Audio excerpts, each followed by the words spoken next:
আসসালামু আলাইকুম রহমতুল্লাহ।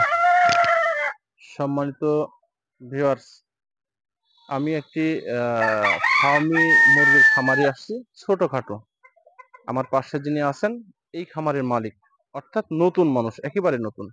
তার এই খামারের যত ডিম আমার মেশিনে ফুটায় নিয়ে আসে, নিজেও নিয়ে আসে, এবং অপর যারা এই খামার থেকে ডিম কিনে নেয় তারা আমার মেশিনে ডিম দেয়। বিশেষ করে এই খামারের ডিমের পার্সেন্ট গুলা, বাচ্চার পার্সেন্ট অত্যন্ত ভালো। তো যাই হোক, আমি যে জন্য ভিডিও করতেছি সেটা হচ্ছে, আমি আজকে নিজেই অনেকবার আমি এই খামারে ডিম যারা আমার কাছে খোঁজ করে, যেহেতু আমার কোয়েল খামার আছে দেখেছেন, আর আমার চ্যানেলটা কোয়েল খামার নিয়েই। তো ওখানে আমার ফার্মি মুরগির ব্যাপারে অনেক বেকার যারা বসে থাকে, অলস যারা বসে থাকে, তাদের জন্য অনেক কিছু বলা আছে। তারা আপনি অল্প অল্প করে শুরু করেন এই ফার্মি মুরগি দিয়ে।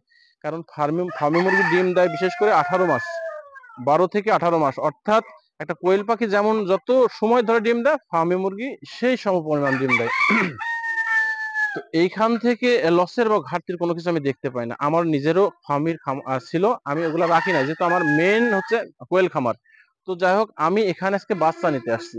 আমার কাছে কেউ যেহেতু আমার কাছে খোঁজ নিবে, সবাই যে ভাই এ বাচ্চা আছে নাকি, তখন আমি খোঁজ দিই অথবা আমি নিজে নিয়ে দিই। তো আমার কাছে যারা ডিম নিতে আসে আমি এখানে পাঠাই বা ভাইয়ের সঙ্গে যোগাযোগ করে দিই, তারা এখান থেকে ডিম নিয়ে যায়। আজকে একজন বাচ্চা নেবে, বাচ্চাটা আমি নিতে আসছি ভাইয়ের এই ছোটখাটো একটা খামারে। এই পাশে এই যে তার থাকার একটা ঘরও আছে, এই যে তার ফার্মে মুরগিটাও দেখতেছেন, ওইটা দেখছেন বুডার ঘর, ওখানে বাচ্চা বুডার আছে, ছোট একটা ইনকিউবেটর মেশিনও তাকে করে দিয়েছি আমি। তো আমার যে জন্য ভিডিওটা করা সেটা হচ্ছে, আমার একটা কিন্তু ছোটখাটো যা খামার আছে, দেখেছেন আপনারা ভিডিও, আমার 2টা বড় ইনকিউবেটর মেশিন আছে।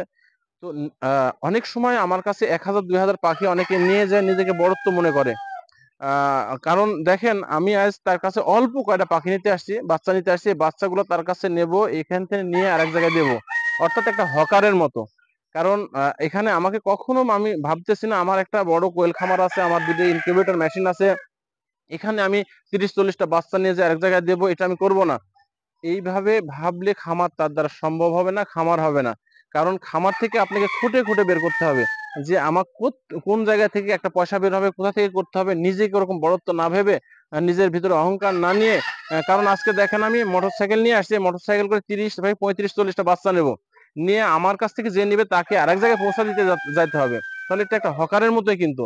কিন্তু এজন্য কোনো খাত পূরণ করতে হলে একটু পরিশ্রম করে আপনাকে পূরণ করতে হবে, খামারের কাজগুলো নিজে করতে হবে।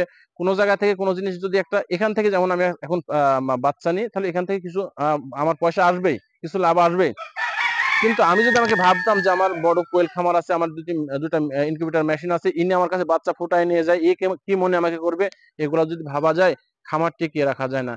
খামারকে স্থায়িত্ব টিকিয়ে রাখতে হলে নিজে পরিশ্রম হতে হবে এবং নিজেকে ছোট মনে করতে হবে, এবং এক জায়গার পাখি কিনে আরেক জায়গায় দিতে হবে, আরেক জায়গা থেকে নিয়ে আরেক জায়গায় দিতে হবে, এরকম হকারের মতন কাজকর্ম করতে হবে। হ্যাঁ, যারা মুরব্বীরা আছে, বড় হয়ে গেছে, যারা অনেক বিশাল ভাবে হয়ে গেছে, তাদের কথা ভিন্ন ব্যাপার। অনেক বাংলাদেশের মধ্যে অনেক খামার আছে যাদের তাদের আন্ডারে অনেক কর্মচারীরা খাটে, কিন্তু আমরা আপনারা নতুন খামারি, ছোট একটা ইনকিউবেটর নিয়ে ছোট একটা খামার করে বড় সেজে যায়, সব কাজগুলাই আমরা কর্মচারী দিয়ে করাই। তো এইটা যদি করেন, তাহলে আপনার খামার টিকে থাকবে না। এই জন্যই অনেকেই 1 বছর 5 মাস করে সেই খামারটি বাদ দেয়। কারণ তার খামারে লোক দিয়ে সব সময় যেটা করাবে লোক দিয়ে, কোনো মনে করবে যে আমি এটা করতে গেলে আমি ছোট হয়ে যাব না, এটা আমাকে দিয়ে ভাববেন, আমাকে দিয়ে ভাববেন। আমি ওই খামার ফেলে রেখে আমার 5,000 বাচ্চা, কোয়েল বাচ্চা বোডার হচ্ছে, সব সময় থাকা দরকার। আমার খামারে প্রায় 8 থেকে 9 হাজার কোয়েল পাখি এখন, ওইটা ফেলে রেখে আমি এই জায়গায় আসছি, আমার এই ভাইয়ের খামারে আসছি, এসে তার কাছে বাচ্চা নেবো আমি, এই বাচ্চা নিয়ে আরেক জায়গায় দেবো, এখান থেকে আমার কিছু পয়সা বের হবে।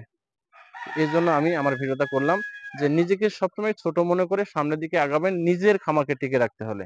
আর নিজের খামারের সবকিছু নিজে করার চেষ্টা করবেন। আজকে এই পর্যন্ত। আসসালামু আলাইকুম রহমতুল্লাহ।